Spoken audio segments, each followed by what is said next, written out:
Welcome back to Talos 2. Yep, it sure takes a while to run all the way back from like level 5 to the railway. However, I did realize here is like the one niche case where we can finally use this one mechanic, the quote-unquote fast travel. If we, instead of just going here, we click to go to balance, then I can just travel there right away, and it skips those animations. It is so niche though, because I feel like in what situation would you ever do that?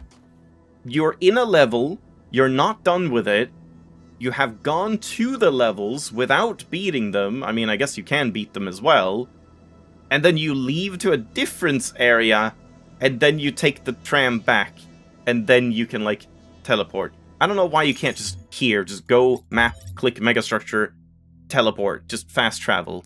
I mean, I guess they just want you to explore more, but yeah, it just seems like such a niche scenario that I don't feel like it almost ever actually comes up where you would want to do that. But yeah, I think I prefer this. 1K. We have made a fascinating discovery at one of the Founders' laboratories. Please join me at your earliest convenience. Feels like you should have said that a little earlier than now, but sure, I'm here.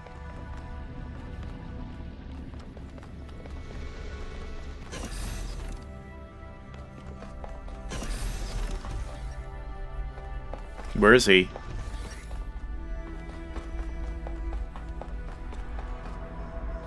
Is this like always the same structure? It kind of seems like it. I'm not sure what this is supposed to be.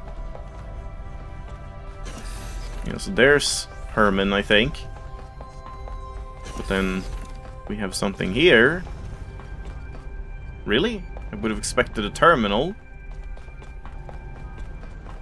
Yeah, just nothing. And just nothing, really. Okay, kind of surprising that there's just nothing here. Except what Herman's at.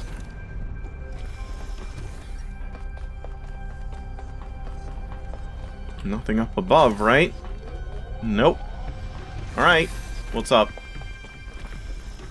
Ah, 1K. Good that you're here. Wait, is that one of those made a things again? A functional somnodrome. Put me in. Seems the founder perfected the design. Tag me in, Chief. I'm sure you've noticed my advisors, and Rand in particular. I don't even know who Rand is. About the potential of this device. I do know. Something about interfacing with one's subconscious self, as if such a thing could tell us anything new. I mean, I'll say just, yeah, I think that is true. We can learn from that. You think so? I rather doubt it. I believe the founder has already taught us everything we need.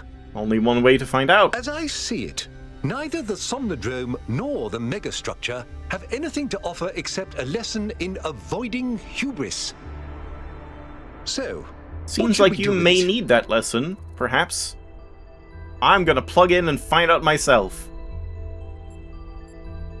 I guess this is interesting too, like, would have thought you wouldn't want this to come out. I'm just gonna say, I'm going in. I'll watch to be sure you don't overload. We've committed to that, so I'm doing it. Yep, alright. So, let's look around quickly. I'm surprised Melville isn't, like, objecting to this very, very vehemently. I feel like she would say, don't do it, 1K, let me study it first.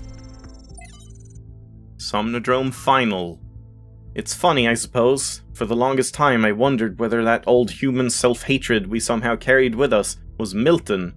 I thought he might have corrupted us, overwhelmed us with his cynicism, but I was being unfair. Whatever it is, it's not Milton, it's us. Still, this excursion into solipsism hasn't been entirely for nothing. The Somnodrome technology provides an excellent basis for a better way of directly interfacing with the Noema project. I still don't entirely know, like, what the Noema project is. That is what they are doing, right? Like Athena and Cornelius and Miranda? Because it's always like, those are the logs. The Noema project logs are the ones talking about, like, they're always corrupted, but they do have little bits of them doing tests and terraforming and the accident that killed Miranda and stuff like that. But yeah, I don't know. Alright, I'm going in.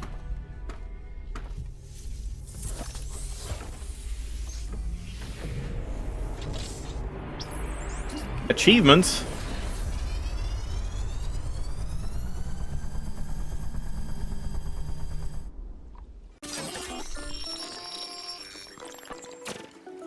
Nice. It's lovely in here. I can't even go out to see. Party time. And you said this would be useless. This is great. What the hell? What is happening there? Is that a coconut? Yeah. I thought it was like a skull impaled on the scythe.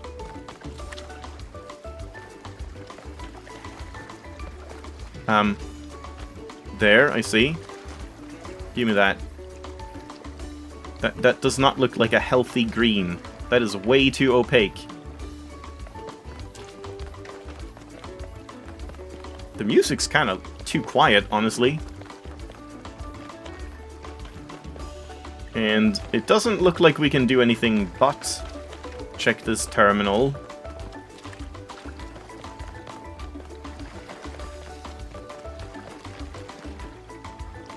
I'm stuck in the wheelbarrow.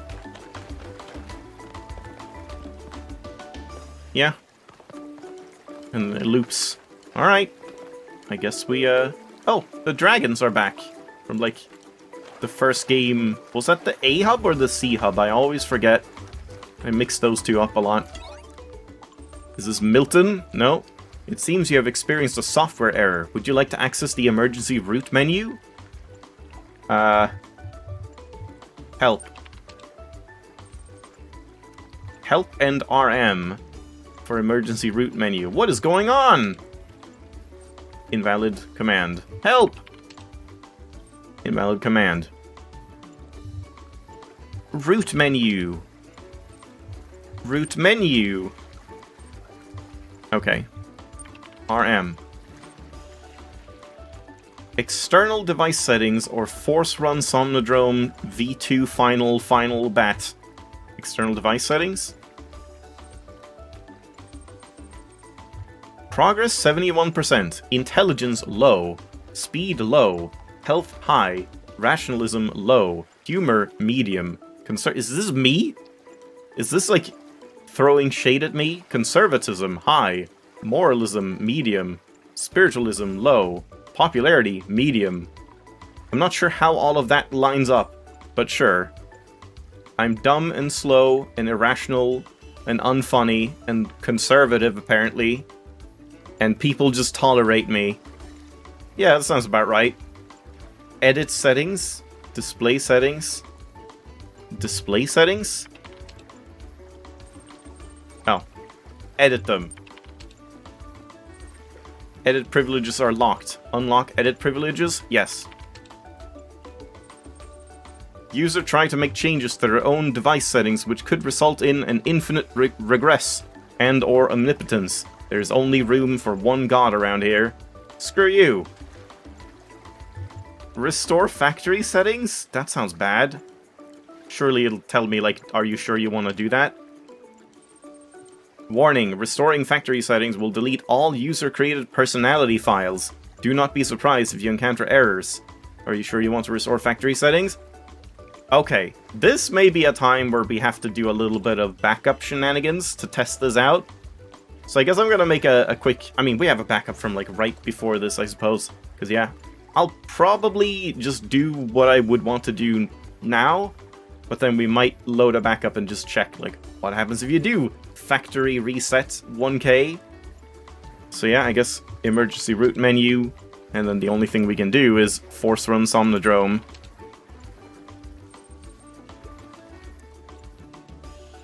We got the MLA again. And then, oh.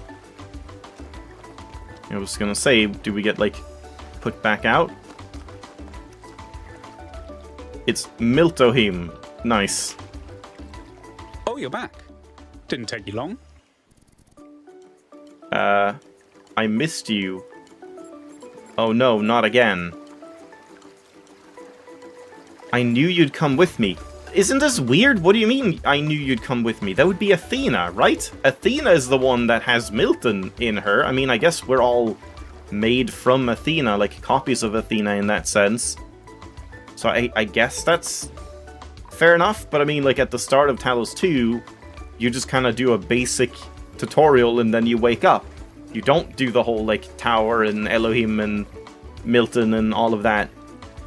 So, I don't know. This seems weird. It feels like we're portraying Athena now. Maybe we are in the Somnodrome or something. I mean, I don't know. I'm kind of tempted to just say, oh no, not you again. Let's do it. I think you're mistaking me for somebody else.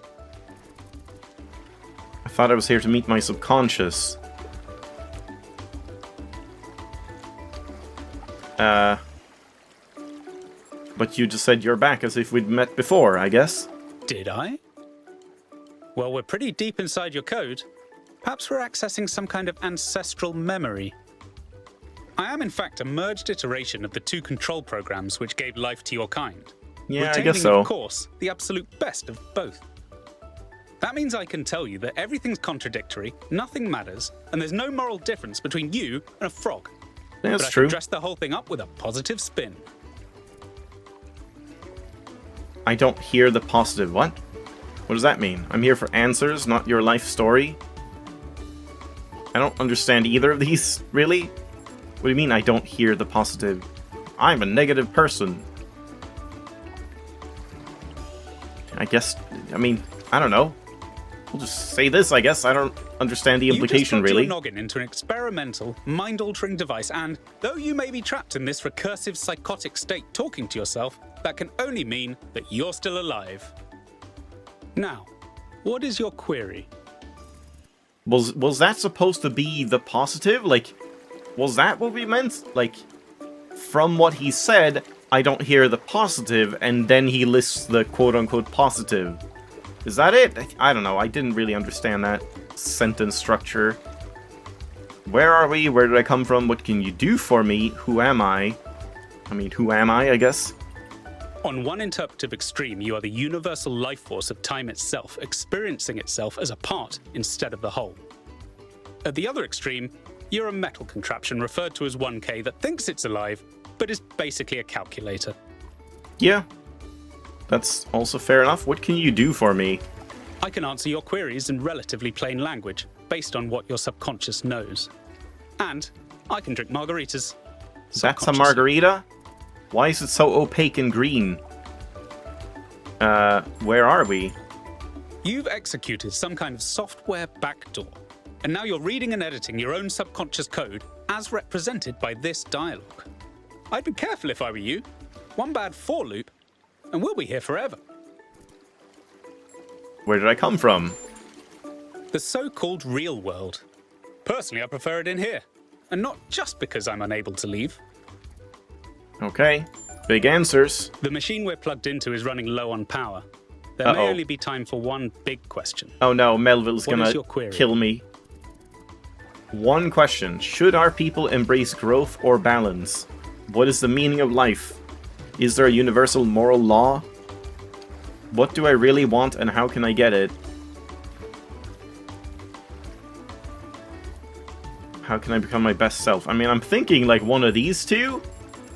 Like, what do I want, really? And how do I get it? But that's, you know, selfish, but this, like, I don't feel like we're gonna get a good answer out of that. I would rather have asked something about Athena, like, what is the Noema project? Or what was Athena trying to achieve? Where is Athena now? Something like that would be interesting, but I mean, I guess because he's my subconscious, I don't know those answers. So it wouldn't do anything or something? Yeah, I don't know. I guess we'll say this one, and yeah, maybe I'll load and then we'll try one of these as well. So, let's say that. I think you'll agree that's an ethical question. So you'll forgive me if I just tell you the universal moral law and leave you to work out the implications for yourself. Sure. As it turns out, there is a foundational moral code built into us. There's a but coming. Of course there is. The catch is that while the moral code is simple, the calculations needed to apply it become infinitely complex. So this helps me how? Here's the secret. Every living creature is a compiler of the moral code. Your compiler can't give you a rule set for what's good, but it can tell you when there's bugs. Could you elaborate a little more? You came here to ask the big question. This is my answer. Your capacity for reason and compassion is your moral compiler. The only rule is to live by it. Has that resolved your query? Not really. I mean, I guess I'll say no. I want to discuss this further, but I imagine no matter what you say, he's like, too bad, out of time, bye-bye. But let's say that. I expected no less. What is your query? Really? I thought he said there was only time for one.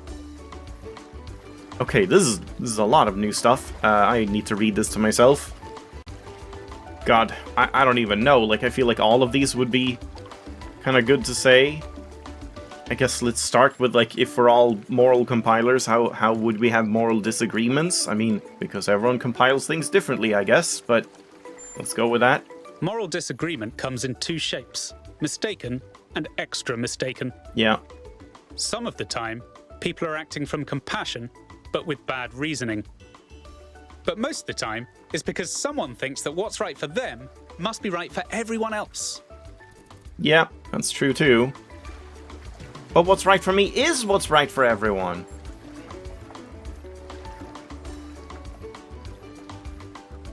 I mean, I guess just like, yeah, agree to disagree in some cases, sure. Then let's tackle the big question. What's that? A trolley will collide with someone. Okay, yeah. But who should it hit? Me. Your compiler is telling you both options are bad. So which should you choose? Many moral questions have universally agreeable answers, but some stubbornly trend to infinity. Some, the more you zoom into them, the more wild the outcomes become. Is it right to love someone who's done terrible things? Which of the children should I sacrifice to the trolley god? These aren't the sorts of questions we can solve with a rule. We just have to trust the outcome of our moral compilers. Sure. Do you have some kind of metaphor that would help me understand this? I mean, if I just say this, we just end the conversation, so sure. Give me more metaphors. Suppose there's a river we need to cross. Suppose I gave you a map. If you tried to cross that river before reading the map, you'd be chest deep in water when there's a bridge around the bend. But if you tried to cross by looking at the map instead of the river, you'd already be dragged 3 miles out to sea. But you'd never ask, how should I know when to trust the map or the river? Because all you need to trust is that your feet are getting wet. And you wouldn't tell people not to cross at the ford just because you decided to cross at the bridge. Now, has that resolved your query? I mean, sure, I guess that kind of makes sense. Yeah, I guess we are broadly in agreement. Of course. Looks like we're running out of power. Okay, bye. Good luck getting anyone out there to believe you. Yeah. Terminating Somnodrome _V2_final_final.bat. Bye, Mil to him. -1.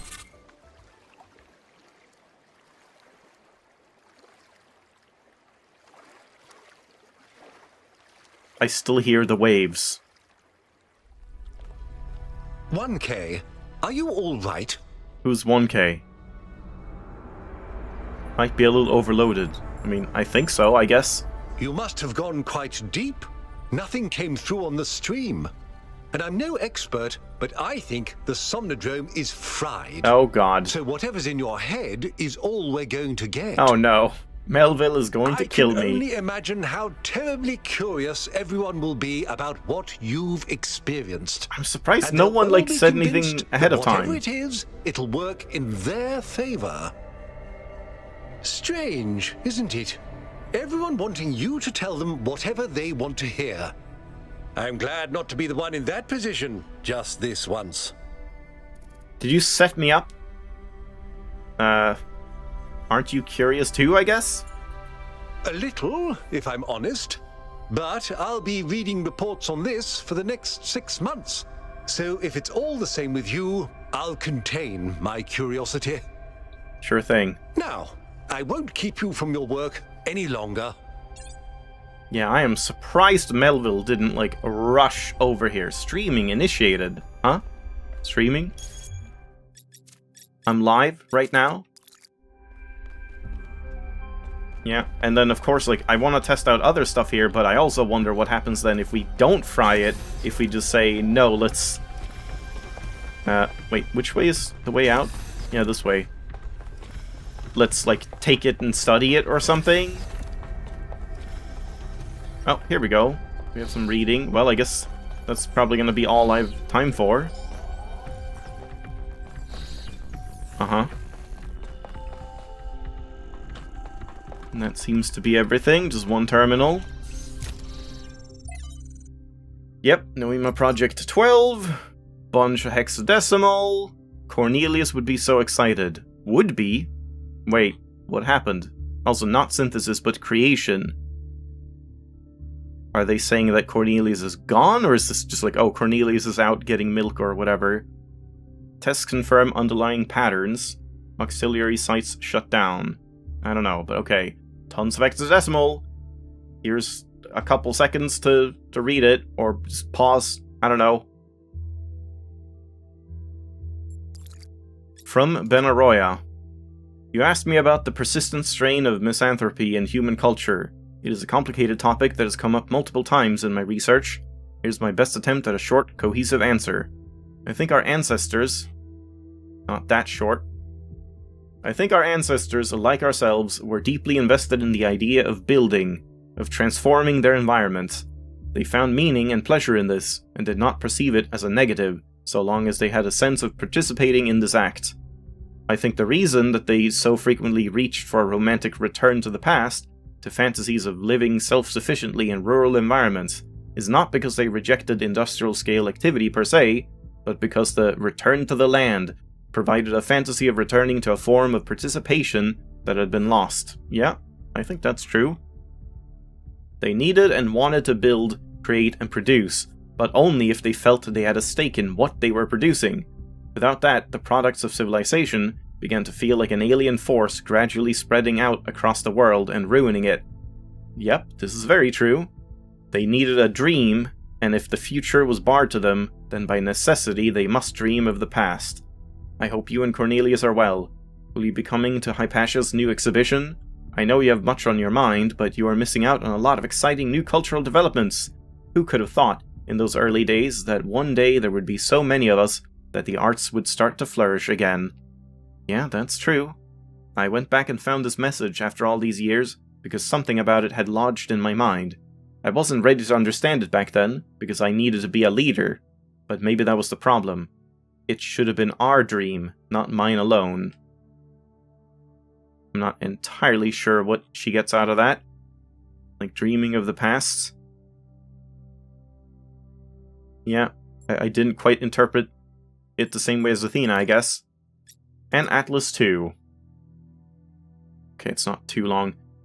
By this guy again. For 1 billion years, Atlas had borne the weight of the world on his back. The old Titan was tired of the responsibility, and tired of his labor of ages not being appreciated. Why did the mortals not understand that his work was the foundation of all they did? Finally, he'd had enough. With one swift move, he shrugged off the cosmos. Now they'd see. But the cosmos went on rolling through infinity, leaving Atlas behind. The mortals went about their business, hardly noticing his absence. He was astonished. Had the world never needed him in the first place? Had all his toil been for nothing? So he turned his back on all mortal matters, and instead set himself to discovering the secrets of eternity. Only after many long years had passed did the cosmos, in its endless cycles, pass by through his domain once more, and only then did Atlas and the mortals realize that they had missed each other, and each was lesser without the other, and so Atlas no longer carried the cosmos, Instead, he embraced it. Okay, not sure I understand the last part of that. Like, what does that mean, that we needed Atlas? What does Atlas do for us if it was fine regardless? Just floating through space and the cosmos? I don't know. But okay, my brain is a little fried from information overload. Same as 1K. So let's leave it off here. And yeah, I guess we'll continue a little bit for now and just like see what people say about these decisions. But then before we go into more levels, maybe I'll load the backup and do a couple more tests, what you can do there. Like resetting to factory defaults and whatever. So thanks for watching. Hope you enjoyed. I'll see you next time.